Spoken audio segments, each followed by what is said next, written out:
तो चल रहा था, पढ़ा कहां तक दिया था? अवंती महाजनपद। पूरा हो गया था?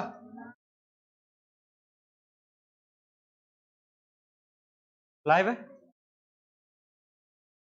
क्लियर? ठीक है,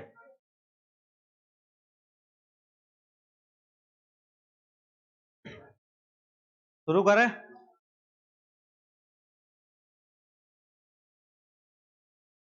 कल की क्लास में देखा था हमने अवंती महाजनपद या महाजनपद काल का समय हम देख रहे थे। उसमें से दो महाजनपद देखे 16 में से मध्य प्रदेश में।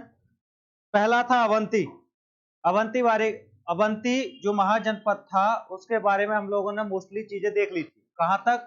आई थिंक पालक, ठीक है, जो पालक सम्राट थे अवंती के, उनका कार्यकाल हमने देख लिया था। ऐसा ही था क्या?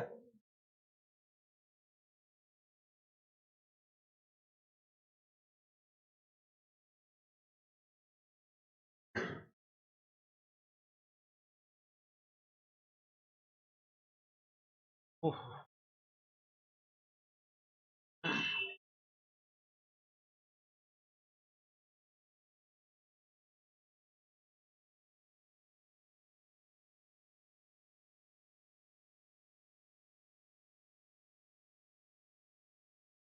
सबसे पहला शासक कौन था? कौन था? भूल गए? हाँ, बृहद्रथ वंश के तो स्थापना जो थी उसको समाप्त किया किसने?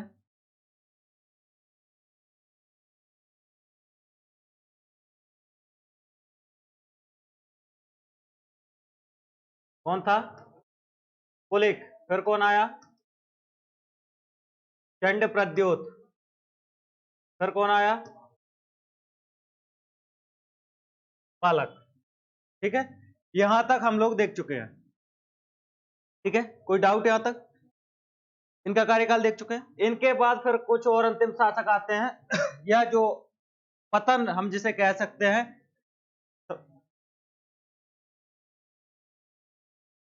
इस वंश का पतन स्टार्ट हो जाता है पालक के बाद। क्लियर है? तो नेक्स्ट जो शासक था वो था विशाखयूप। कौन था? विशाखयूप अगला शासक बनता है। इसका कार्यकाल कुछ ऐसा विशेष है नहीं कि हम इसे डिटेल में पढ़ें। विशाखयूप के बाद आता है अजक। क्लियर? और लास्ट में आता है नंदीवर्मन।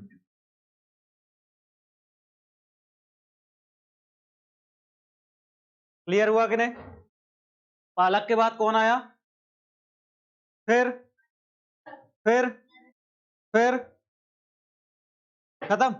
और यह शासक था अंतिम शासक हमारा जो वंश अभी तक चल रहा है। इसके बाद में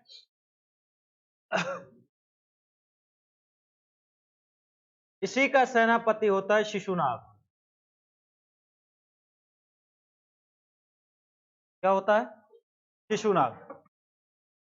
ठीक है, शिशुनाग क्या करता है कि ये जो वंश चला आ रहा था इसका जो अंतिम शासक था कौन? नंदीवर्मन, इसकी हत्या कर देता है।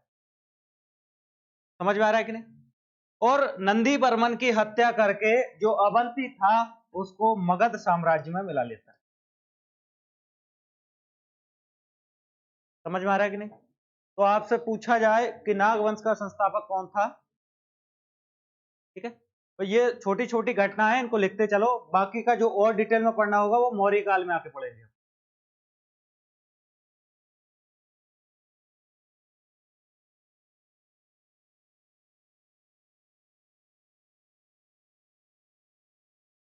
क्लियर है?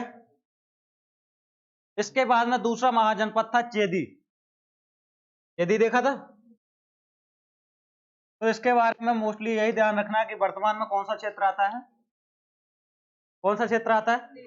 बुंदेलखंड क्षेत्र जो है वो चेदी महाजनपद के अंतर्गत आता था। क्लियर है? बाद में फिर इस चेदी महाजनपद पर जो कलचुरी राजा थे, जिन्हें हम आगे की क्लासों में पढ़ेंगे, कलचुरी जो राजा थे उनके अधिकार क्षेत्र में पहुंच गया था। क्लियर? तो ये महाजनपद काल के जो 16 महाजनपद थे और उनमें से दो जिनका संबंध कहां से था? हमारे मध्य प्रदेश, वो समाप्त होते हैं। अब आते हैं इसी स्लाइड पे आगे। अब क्या हुआ? मगध में कौन से वंश की स्थापना हो गई? शिशुनाग। कालांतर में समय बीतता गया और शिशुनाग वंश को समाप्त करके एक शासक थे,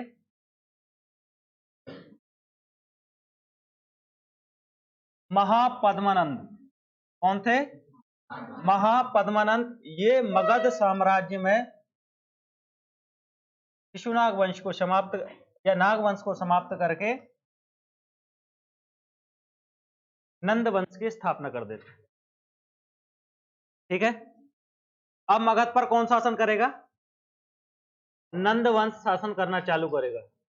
संस्थापक कौन होंगे? नंद वंश का संस्थापक कौन होगा? महापद्मानंद।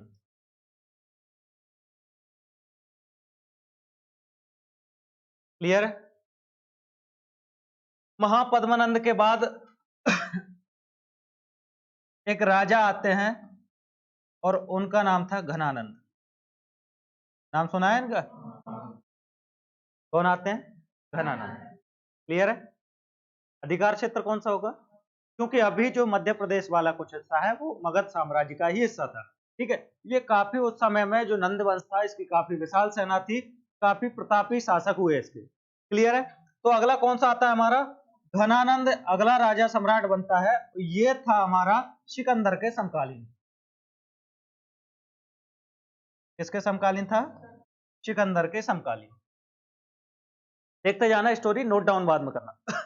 राजा का क्या नाम है? घनानंद। किसके समकालीन है? सिकंदर। शासन कहां पर कर रहा है? कहां पर? मगध में। अब इसी के एक दरबारी कवि थे या फिर दरबार में आए, कौटिल्य। कौन? कौटिल्य, या जिनका एक और नाम है चाणक्य। इन्हें एक नाम से और जाना है और वो है विष्णुगुप्त। ठीक है। तीनों एक ही आदमी। समझ गए? तो इनके दरबार में आते हैं फिर कौन? चाणक्य। अब पंडित जी थे क्योंकि, तो उस टाइम पे ब्राह्मण या पंडितों का काफी मान सम्मान रखा जाता था राजाओं के द्वारा। तो जब ये घनानंद के दरबार में जाते हैं तो ये सोचते हैं कि हमारा बड़ा मान सम्मान होगा, क्योंकि विद्वान तो पहले से ही थे, लेकिन अपनी इच्छा के अनुरूप इनको सम्मान नहीं मिलता है। इसको चाणक्य को या कौटिल्य को, जो भी कह सकते हो। ठीक है। तो ये बड़ा नाराज होकर के वापस आ जाते हैं वहां से और बोलते हैं फिर क्या कि तुमको तो बेटा निपटा कर रहेंगे हम। किसको? किसको? घनानंद। क्योंकि ये संगीत प्रेमी थे, ज्यादा कुछ इनका रुचि थी नहीं शासन को चलाने में, और इनके पास तो फिर विद्या के धनी थे। तो इनको एक व्यक्ति मिलता है जिसका नाम था चंद्रगुप्त। क्या नाम था? चंद्रगुप्त। इस बालक को लेकर के ये आते हैं, उसको ट्रेनिंग देते हैं, बाकायदा उसको शिक्षा देते हैं, सिखाते हैं, और फिर चंद्रगुप्त की मदद से ये जो मगध पर कौन सा वंश शासन कर रहा था? नंद वंश शासन कर रहा था। घनानंद जो शासन कर रहा था उसको हरा करके चंद्रगुप्त की मदद से मगध पर मौर्य साम्राज्य की स्थापना कर दी। क्लियर? तो अब हमारा चालू होगा जो हमने अलग कैटेगरी पढ़ी थी स्टार्टिंग में, मौर्य काल, और यहां से शुरुआत होती है मौर्य वंश की। अब नोट डाउन कर लो, कर लिए?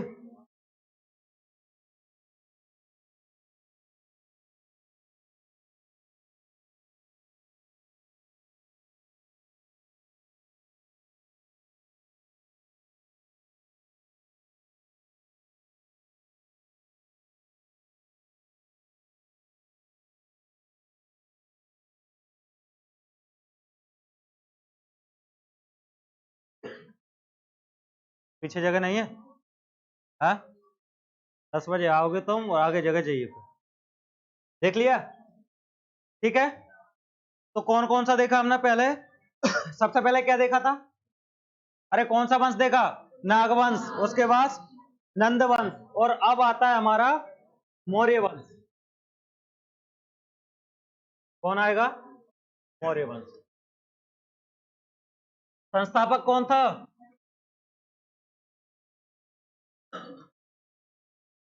कौन था? चंद्रगुप्त मौर्य किसकी सहायता से बना? मैं कौटिल्य की सहायता से बना। ठीक है, कौटिल्य की सहायता से अब मगध की राजगद्दी पर कौन बैठेगा? चंद्रगुप्त मौर्य। चंद्रगुप्त मौर्य के बाद आता है बिंदुसार। बिंबिसार मत कर देना रे, क्या आएगा? बिंदुसार। ठीक है, चंद्रगुप्त मौर्य के बाद शासक कौन बना? बिंदुसार।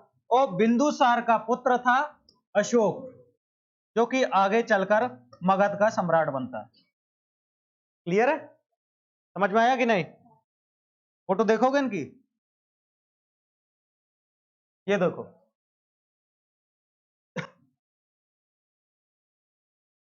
ठीक है। मौर्य काल की बात करें तो संस्थापक कौन होंगे? चंद्रगुप्त, फिर और ये एक खूबसूरत लड़का अशोक। क्लियर है? तो इस तरीके से हमारा मौर्य वंश की स्थापना हो जाती है और उसके कुछ सम्राट होते हैं।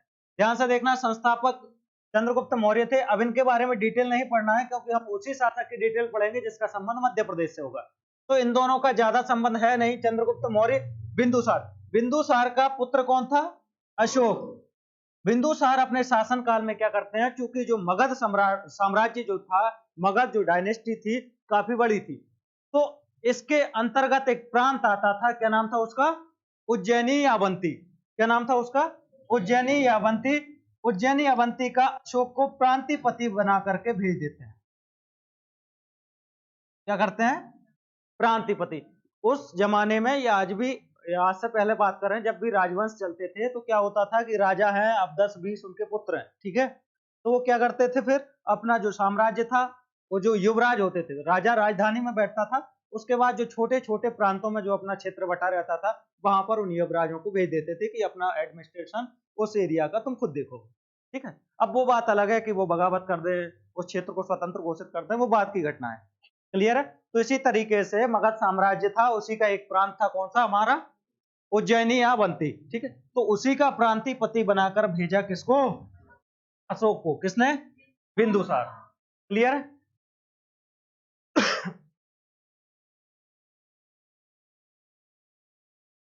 अब ये जो क्षेत्र है, ये लोकेशन है अवध। अवध भी आता था, लेकिन राज्य होगा मगध। लोकेशन का नाम क्या है? अब, ठीक है, मगध की राजधानी। ये हमारा क्या है? वर्तमान उज्जैन, उज्जैनी, जो भी आप समझ। ठीक है, प्रांतिपति किसको बनाया है? किसको बनाया है? अशोक। सुनते जाना ध्यान से, ठीक है। अशोक को प्रांतिपति बनाता है कौन? बिंदुसार। और अब बताओ मुझे, युवराज क्या राजधानी में रहेगा? नहीं, अब कहाँ आएगा वो? अपना प्रांत में आएगा, जिसको जो पदभार सौंपा गया वहां पर आएगा वो। तो अशोक निकलते हैं फिर अब उज्जैन की ओर, अवंती की ओर। ठीक है, और उज्जैन से ठीक पहले एक शहर पड़ता है जिसका नाम था विदिशा। रास्ते में क्या पड़ता है? विदिशा। काफी लंबा सफर था, ट्रेन थी नहीं उस समय। ठीक है, समझ रहे हो? उसके बाद में चलता क्या था? घोड़े चलते थे, पैदल चलते थे, हाथी चलते थे। तो लंबा सफर था, विदिशा में आकर के चाय नाश्ता के लिए रुक जाते हैं। ठीक है, अच्छा मिलता है, आज भी अच्छा मिलता है विदिशा में। कभी जाओ तो रुक के भोपाल उपाल तो करना। ठीक है, नाश्ता नाश्ता। तो क्या होता है, जब पाटलिपुत्र से चलते हैं और उज्जैन के लिए जाते हैं, तो रास्ते में विश्राम करते हैं, कहां पर? विदिशा में। ठीक है, विदिशा में इनको एक लड़की के दर्शन होते हैं, उसका नाम था श्रीदेवी। ठीक है, किसके दर्शन होते हैं? ठीक है, श्रीदेवी की। और ये लड़की थी एक व्यवसायी की। व्यवसायी की, एक बिजनेसमैन था उस समय, विदिशा का बहुत बड़ा सेठ था, व्यापारी था। उसकी पुत्री थी कौन? श्रीदेवी। ठीक है, होटल चलाती थी चाय नाश्ते की। ठीक है, अरे तो अब समझ लो कितनी बड़ी होटल होगी चाय नाश्ते की कि सम्राट खुद रुके हैं वहां पर आने के लिए। ये मत सोचना छोटी सी टपरी डाल के वो चाय नाश्ता बेचती। तो समझ में आ रहा है कि नहीं?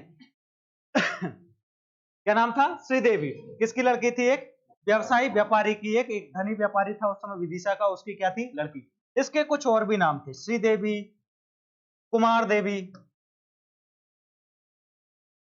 क्या फूलन देवी, कुमार देवी, श्रीदेवी और, अरे कौन बोल रहा है ये बीच में, मिले हो क्या इससे? पूरे नाम याद है तुम्हें? तो क्या नाम था? श्रीदेवी, कुमार देवी, महादेवी। ठीक है, कुछ भी पूछ सकता है आपसे नाम देकर। तो इसको देखता है और देखने के बाद में मंत्र मुग्ध हो जाते हैं। कौन? अशोक। और फिर जिद करते हैं कि अब ब्याह होगा तो इसी से होगा। ठीक है, तो सम्राट की जिद है, पूरी तो होगी। तो फिर क्या होता है, इन दोनों का विवाह होता है, अशोक का और श्रीदेवी का। ठीक है, अशोक का ये ठीक नहीं लग रहा, तुम तो कुमार देवी बोलो। ठीक है, श्रीदेवी अभी तुम बॉलीवुड में चले जाओगे नहीं फिर। तो अशोक और महादेवी का विवाह होता है, तो उनसे एक पुत्र और एक पुत्री की प्राप्ति होती है। पुत्र का नाम था महेंद्र। क्या नाम था? और पुत्री का नाम था संघमित्रा। क्लियर है? ये दोनों फिर बौद्ध धर्म, जब अशोक अपना बौद्ध धर्म अपना लेता है तो ये बाद में बौद्ध धर्म के प्रचार के लिए कहा जाते हैं श्रीलंका जाते हैं, दोनों महेंद्र और संघमित्र। क्लियर है? तो समझ में आया कि नहीं? किसकी संतान थे महेंद्र और संघमित्रा? अशोक और महादेवी। माता का नाम याद रखना, क्योंकि उस समय राजा एक विवाह नहीं करते थे, 1000 करते थे। क्लियर है? हाँ, 1000 से मतलब 10, 20, 100 कर लेते। ठीक है, तो समझ में आया कि नहीं? तो विदिशा के बाद फिर कहाँ आ जाता है वो? उज्जैन आ जाता है। बीच में ये घटना होती है जो बता दी आपको। इसके बाद में जब अशोक हृदय परिवर्तन होता है, अशोक बौद्ध धर्म को स्वीकार कर लेता है, तो काफी प्रचुर मात्रा में, काफी तीव्र गति से अशोक के समय में बौद्ध धर्म का प्रचार प्रसार होता है। क्या होगा फिर? बौद्ध धर्म को अपनाया जाएगा, उसकी शिक्षा दीक्षा को बढ़ाया जाएगा, उसके साथ में बौद्ध भिक्षु जो होंगे, उस धर्म को जो मानने वाले लोग होंगे, उनके लिए शरण दी जाएगी, उनके लिए विशेष व्यवस्था की जाएंगी। समझ में आ रहा है? स्तूप बनाए जाएंगे, उनके लिए तपस्या के लिए आश्रय दिए जाएंगे। तो पूर्ण रूप से, अब जो कहते हैं ना तीव्र गति से, या पूर्ण रूप से अपना जो फैलाव था बौद्ध धर्म का, वो अशोक के काल में प्रारंभ हो जाता। क्लियर है? क्योंकि अशोक खुद बौद्ध धर्म को अपना चुका था। तो फिर कालांतर में चलते चलते अशोक अपने जाने के समय से पहले कई सारे स्तूप बनवा के जाता है, जो हमारे मध्य प्रदेश से संबंध रखते हैं। जिनमें से, ये नोट डाउन कर लिया तुम लोगों ने? कर लिया? हाँ, कर लो इसको, फिर आगे बढ़ो।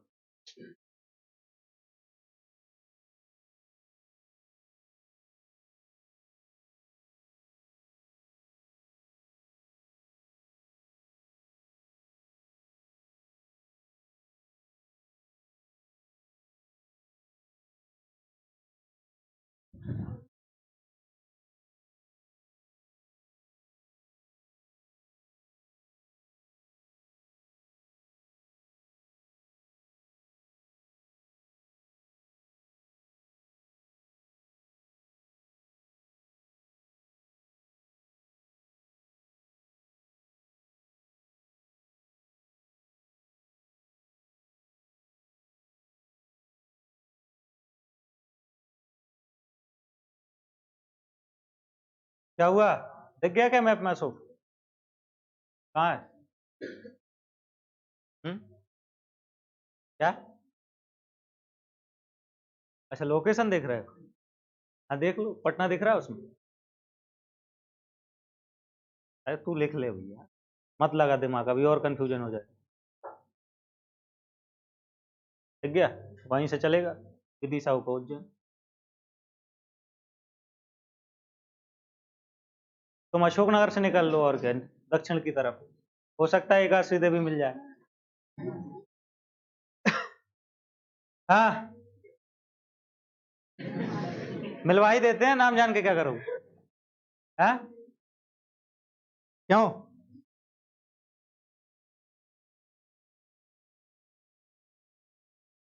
मिलना है? हो गया नोट डाउन? ठीक है, तो अशोक क्या करता है, कई सारे बौद्ध धर्म के प्रचार प्रसार के लिए कई सारे स्तूप बनवाता है, शिलालेख बनवाता है और स्तंभ लेख बनवाता है। ठीक है, तो कुछ शिलालेख और स्तंभ लेख जो मध्य प्रदेश से हमारे संबंधित हैं, उनके नाम आपको याद रखना है। तो पहला शिलालेख या स्तंभ लेख नाम आता है गुर्जरा।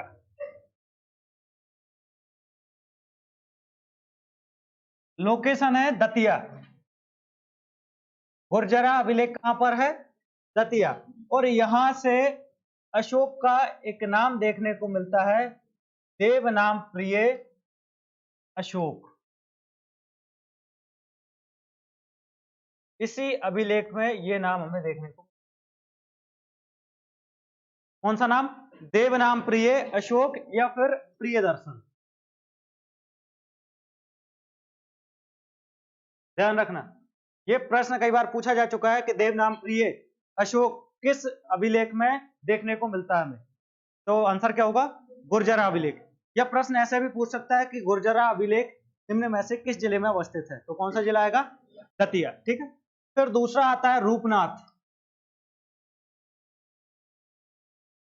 दूसरा कौन सा होगा? रूपनाथ, कटनी। थर्ड आता है Saru Maru, Sehore. And fourth and last Panguraria. Panguraria ये भी सीहोर। ये कुछ महत्वपूर्ण अभिलेख थे जो अशोक द्वारा बनवाए गए थे। कौन कौन से? गुर्जरा, रूपनाथ, सारामारो और पनगुड़ारिया।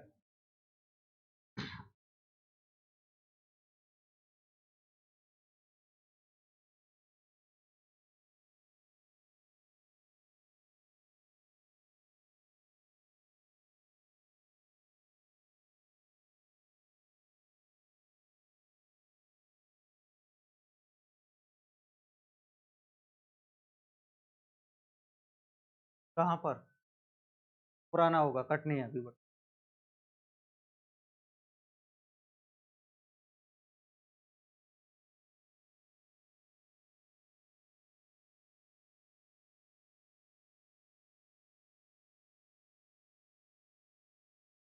कौन सा बुक है? पुराना है जबलपुर का करके, कटनी अलग हो गया तो उन्होंने डिफरेंट नहीं किया। कुछ कोई सी बुक में अभी स्तूप पढ़ाऊंगा तो मैं इनको गुनाई जिले में बताते हैं। हो गया? कितने अभिलेख देखे? कौन कौन से? गुर्जरा, रूपनाथ, सारा। ठीक है। अब आते हैं स्तूपों पे।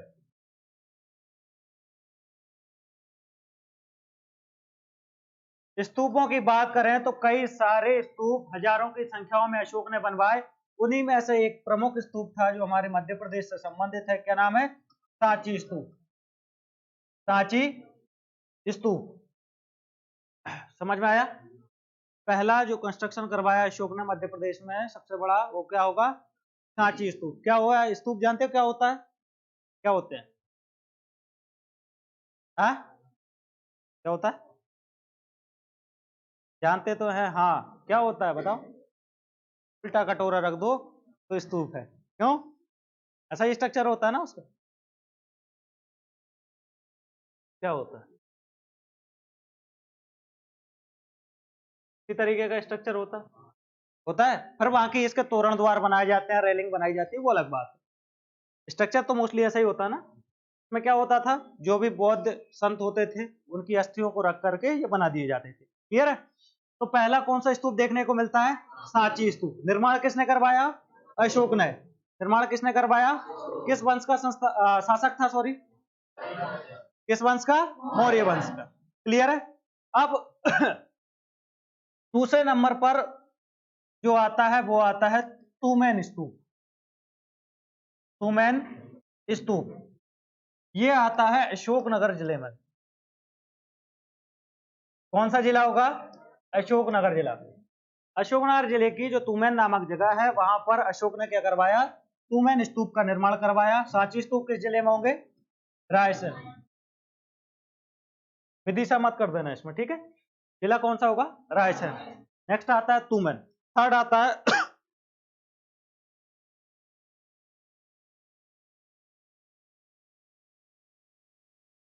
वैश्य टीला स्तूप,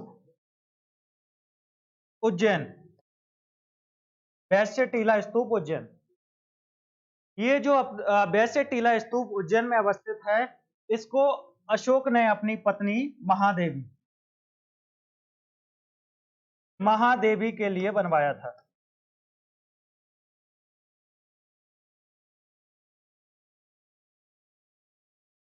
तो इसके बारे में याद रखना क्लियर। वैसे टीला स्तूप लोकेशन कहाँ है? उज्जैन में। किसके लिए बनवाया अशोक ने? पत्नी महादेवी के लिए।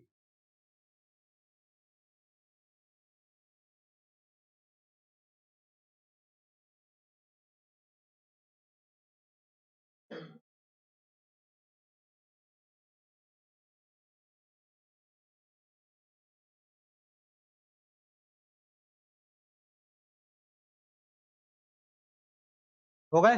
एक और स्तूप का याद रखना नाम, कसरावत। कसरावत जिला होगा खरगोन। और एक लास्ट आता है देउर,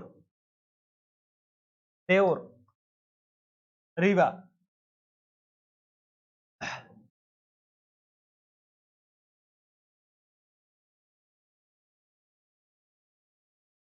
हो गए नोट डाउन?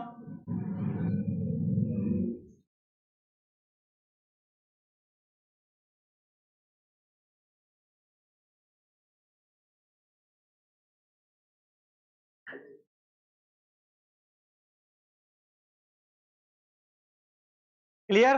तो क्या देखा हमने? सबसे मुख्यतः मौर्य वंश में अशोक के बारे में पढ़ा, अशोक के बारे में देखा। शुरुआत में अशोक क्या था? अवंती का क्रांतिपति था, इसलिए इसका मध्य, बाद में भले ही वो मगध का सम्राट बना, लेकिन स्टार्टिंग में, शुरुआत में, करियर की शुरुआत जिसे हम कह सकते हैं कहां से हुई? उसके अवंती से।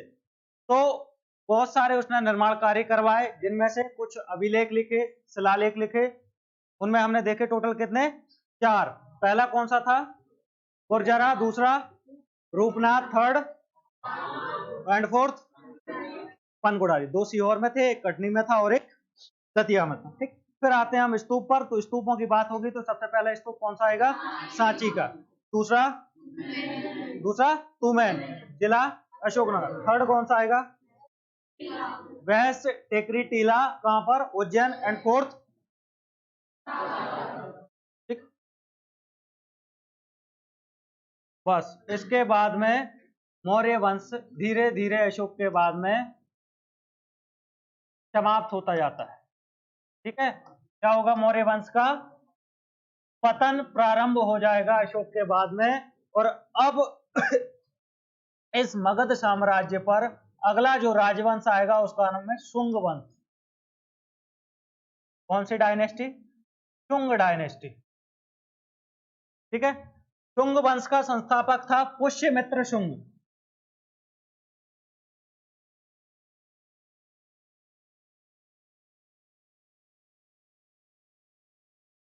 कौन था संस्थापक? पुष्यमित्र शुंग इसका संस्थापक था। क्योंकि ये जो शुंग थे, ये प्रारंभ में मौर्यों की सेवाओं में रहे, मौर्यों की सेवाओं में रहे, और इनका मूलतः संबंध माना जाता है, मूलतः संबंध माना जाता है उज्जैन से। मूलतः संबंध किससे माना जाता है?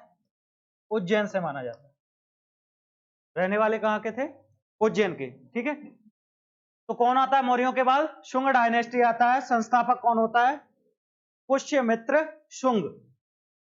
और ये अपनी राजधानी अब वहां से ट्रांसफर करेगा और राजधानी बनाएगा विदिशा को। राजधानी किसको बनाएगा? विदिशा को।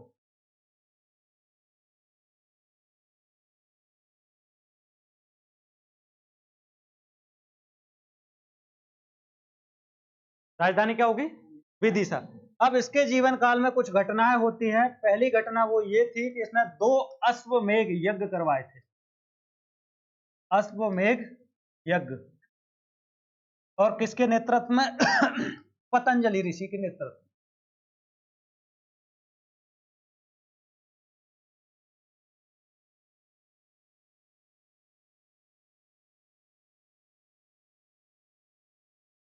शुंग वंश का वह कौन सा शासक था जिसने 2 अश्वमेघ यज्ञ संपन्न करवाए थे? पुष्यमित्र शुंग। कौन से ऋषि के? कौन से ऋषि के नेतृत्व में? पतंजलि। ठीक है, तो पहला क्या आता है? पहली घटना थी अश्वमेध यज्ञ की। दूसरी इसकी घटना थी इसके जीवन काल की पुष्यमित्र शुंग की कि इसने बैक्टीरियाई शासक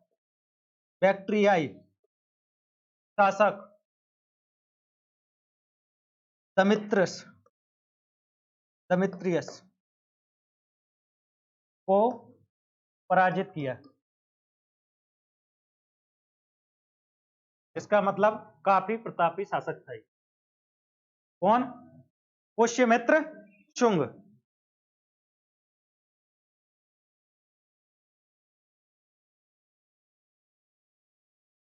हो गया। अब अभी सांची के स्तूप के बारे में हमने पढ़ा। निर्माण कौन करवा दिया था इसका? किसने करवा दिया था? अशोक ने करवा दिया था। लेकिन सांची के स्तूप का जो तोरण द्वार है, सांची के स्तूप का, कोई गया है सांची का स्तूप? घूमने गए हो तो देखते होगे, जब भी जैसे ही मुख्य स्तूप की तरफ हम एंट्री करते हैं तो एक तोरण द्वार मिलता है हमें एंट्री के लिए। तो उस तोरण द्वार का निर्माण किसने करवाया था? पुष्यमित्र शुंग ने।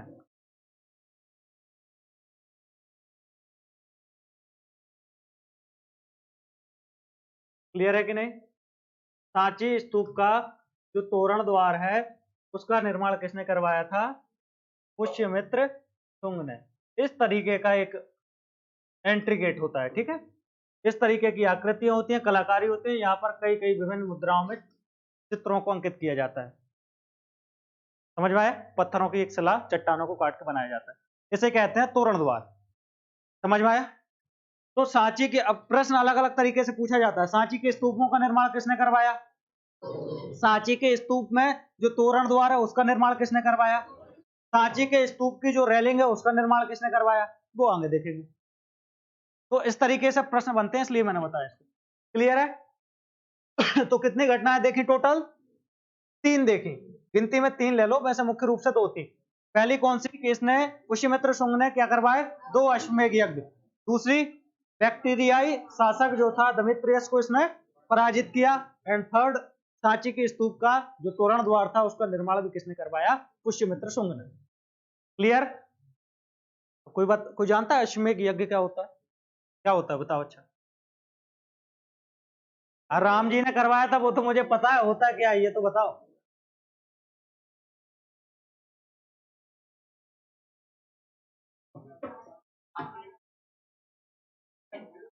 एक एक करके बता दो तो ठीक है। एक एक कोई बताओ क्या होता है? राज्य के विस्तार के लिए। कैसे? कि अश्वमेध यज्ञ मैंने करवा दिया, मेरे पास 10 बीघा जमीन है, तो वो ऑटोमेटिकली 20 बीघा बन जाएगी। क्यों? हाँ, राज्य का विस्तार हो गया। कैसे? हाँ, कहा तुमने सही है, राज्य के विस्तार के लिए बना करवाया जाता है।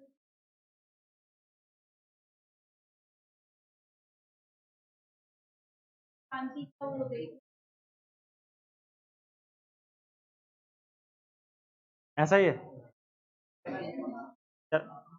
हाँ हाँ, एक मिनट, आगे से भी सुन लेने दो। हाँ बताओ।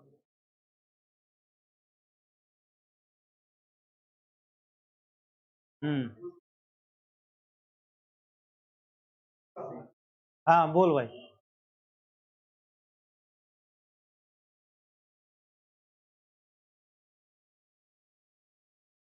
हाँ, ये दोनों ने सही बताई। ठीक है, ये करेक्ट डेफिनेशन है। शांति के लिए नहीं छोड़ा जाता है वो घोड़ा। ये यज्ञ होगा, ध्यान से सुनना, यज्ञ होगा, यज्ञ के प्रतीक के रूप में एक घोड़ा होगा। ठीक है, उस घोड़े पर जो भी उसके जो गर्दन अर्दन पे जो भी चिन्ह लिखा है, चुनौती लिख के उसके गर्दन पे छाप दी जाती है। ठीक है, उस अश्वमेध घोड़े को अब स्वतंत्र रूप से छोड़ा जाता है। फिर ये अश्वमेध यज्ञ वही राजा कर सकता है जिसमें लड़ाई दम हो, हिम्मत हो, कि कहीं भी ये जाएगा मैं लड़ने को तैयार हूं। ठीक है, तो उस घोड़े को फिर क्या किया जाता है? स्वतंत्र रूप से छोड़ दिया जाता है। अब खुद की टेरिटरी में घूमता रहेगा तो कोई दिक्कत नहीं। अगर वो घोड़ा गलती से भी किसी दूसरी टेरिटरी में, दूसरे राज्य में अगर वो घुस गया, तो अगर सामने वाले राजा ने जितने एरिया में वो घुमा हुआ है वो पूरा देना पड़ेगा जिसने अश्वमेध यज्ञ करवाया। अगर आप नहीं देना चाहते, आप उस घोड़े को पकड़ लोगे तो आपको चुनौती स्वीकार करना पड़ेगा। दोनों के बीच में युद्ध होगा, जो विजयी वो क्षेत्र उसका। समझ में आया? तो इस तरीके से अपनी शक्ति का प्रदर्शन करने के लिए अश्वमेध यज्ञ किया जाता था। ठीक है, तो कौन हो गया? शुंग वंश, पुष्यमित्र शुंग हो गए। अगले आते हैं इनके पुत्र अग्निमित्र शुंग। अग्निमित्र शुंग,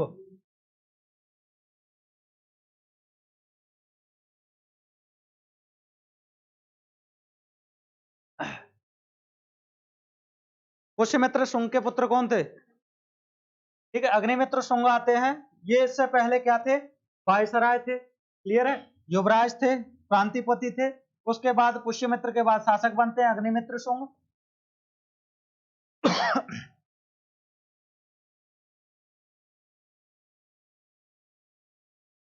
तो दूसरी स्लाइड पे लेते हैं मित्र शुंग।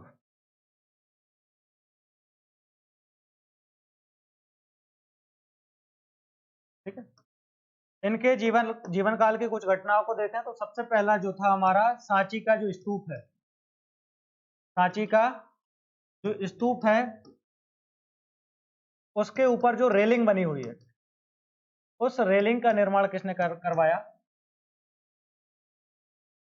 निर्माण किसने करवाया? अग्निमित्र ने। अब ध्यान रखना, छोटा सा चीज प्रश्न घुमा करके पूछ सकता है आपसे कि निम्न में से किस राजवंश ने सांची के स्तूपों के जीर्णोद्धार का काम करवाया है, रिकंस्ट्रक्शन करवाया है? तो कौन सा वंश आएगा? अब आपसे शासक ना पूछ के प्रश्न वंश से पूछ लिया जाए तो कौन आएगा? शुंग वंश, क्योंकि हमने पुष्यमित्र को देखा, उसके बाद में फिर अग्निमित्र को भी देखा। ठीक है, अब ये अपना फेमस थे थोड़ा प्रेम कहानी के लिए। कौन? अग्निमित्र शुंग। और इनकी जो प्रेमिका थी उनका नाम था मालविका। क्या नाम था? मालविका। और इन्हीं दोनों की कहानी को एक महाकवि थे हमारे कालिदास। ठीक है, इन दोनों की प्रेम कहानी को मालविकाग्निमित्रम,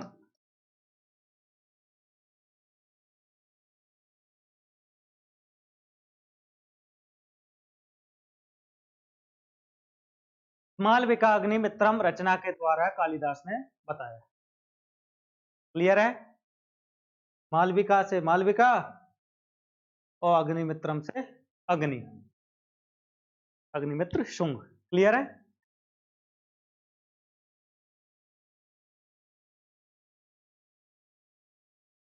पढ़ते हो ना, कालिदास के नाटक पढ़े होंगे, मालविका अग्निमित्रम, रूप संहारम, देखते हैं ना। तो जो मालविका अग्निमित्रम ये जो था, ये हमारा बेस था किस पे? मालविका और अग्निमित्र की प्रेम कहानी पर। क्लियर?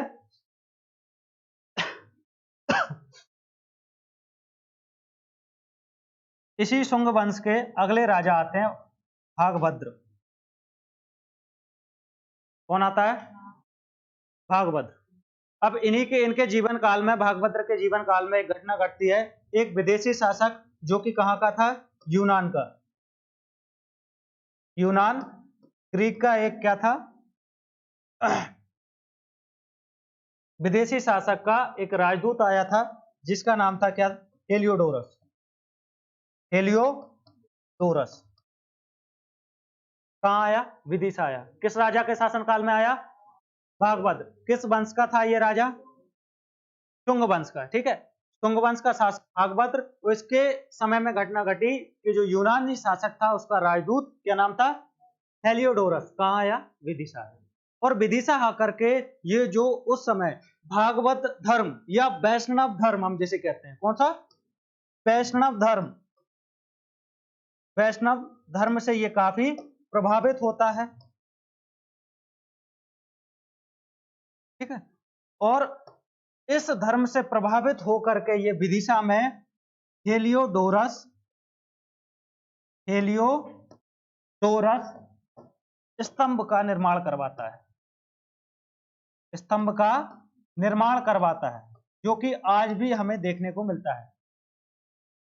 आज भी हमें विदिशा में देखने को मिलता है। वर्तमान में इसे क्या कहा जाता है? हेलियोडोरस स्तंभ को थाम बाबा क्या कहते हैं? खामबाबा स्तंभ। अब समझ सकते हो तुम कितना प्राचीन होगा कि जो शुंग वंश था 135 ईसा पूर्व, समझ रहे हो कि नहीं? 135 ईसा पूर्व मतलब 135 ईयर्स वो, और उसके साथ 2022 साल ये, लगभग 2300-2400 साल पुराना क्या है हमारा खामबाबा स्तंभ, जो आज भी बना हुआ है। समझ में आया? अब एक प्रश्न और बनता है इससे, वो जो बहुत डीपली अगर प्रश्न पूछेगा कि भगभद्र के कौन से शासन काल में या किस वर्ष के शासन काल में हेलियोडोरस विदिशा आया, तो आंसर होगा 9वें शासन वर्ष में।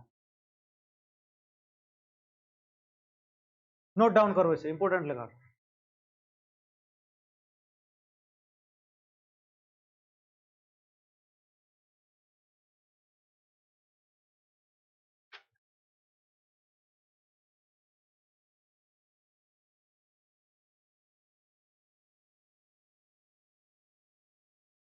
हो गया?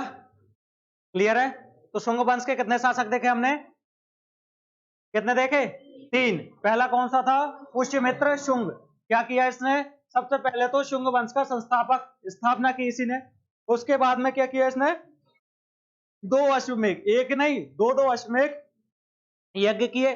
पतंजलि ऋषि किस शासक के समकालीन थे? पुष्यमित्र शुंग के समकालीन थे। क्लियर है? दूसरा, इसने दमित्रियस को पराजित किया। एंड थर्ड जो किया वो था सांची की जो स्तूप था उसका तोरण द्वार का निर्माण। उसके बाद शासक बनता है अग्निमित्र शुंग, जो कि पुत्र था किसका? पुष्यमित्र शुंग का। तो महत्वपूर्ण घटनाएं देखने को मिली। पहला तो इसने क्या किया, सांची का जो स्तूप था, आप जाओगे तो उसके चारों तरफ एक रेलिंग बनी हुई है, उसका निर्माण करवाया। उसके बाद में इनकी जो प्रेमिका थी मालविका, उनके बारे में कालिदास ने मालविका अग्निमित्रम अपना क्या लिखा है, एक काव्य लिखा है। ठीक है, नेक्स्ट आता है फिर हमारा कौन? भागवत। इसके बीच में भी कुछ राजा आए, हमें उनसे मतलब है नहीं ज्यादा। तो कौन आए? भागवत। भागभद्र के समय काल में क्या होता है कि जब वो शासन करते हुए 9 साल या 9वां वर्ष उनको चल रहा था, तो एक घटना होती है। यूनान जो वर्तमान का ग्रीक देश है, वहां के राजा का राजदूत, क्या नाम था? हेलियोडोरस, विदिशा आता है। विदिशा आने के बाद में यहाँ कुछ समय रुकता है और वैष्णव धर्म जो हिंदू धर्म की एक शाखा थी उससे काफी प्रभावित होता है, और फिर खुद क्या करता है, उस वैष्णव धर्म हिंदू धर्म को, सनातन धर्म को क्या करता है, अपना लेता है। और अपनाने के बाद में एक किसका? स्तंभ का निर्माण करता है, जिसमें गरुड़ बना हुआ है, भगवान विष्णु का प्रतीक है। उसका निर्माण करवाता है कहां पर? विदिशा में। तो वर्तमान में अभी इसको क्या कहा जाता है? खामबाबा। क्लियर? ये कहानी थी शुंग वंश की।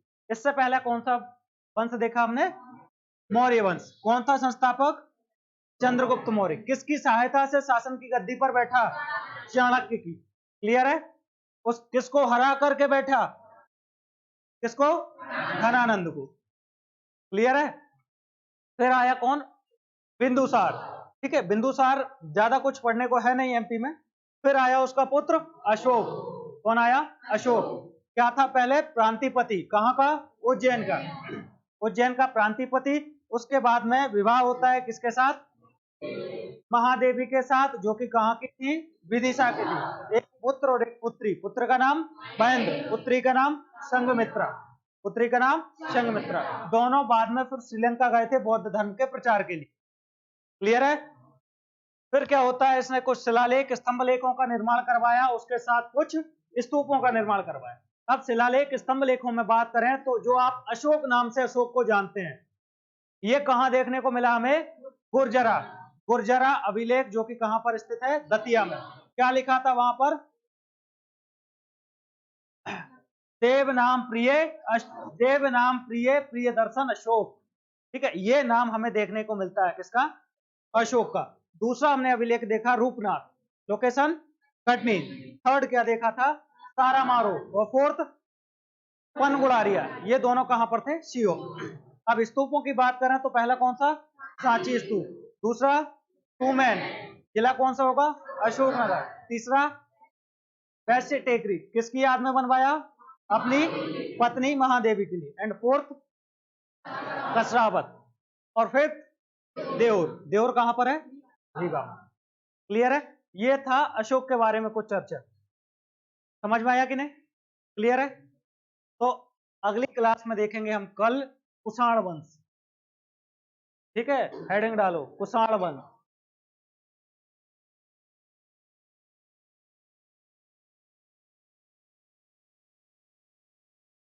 कुषाण वंश, ठीक है, थोड़ा सुन के जाओ।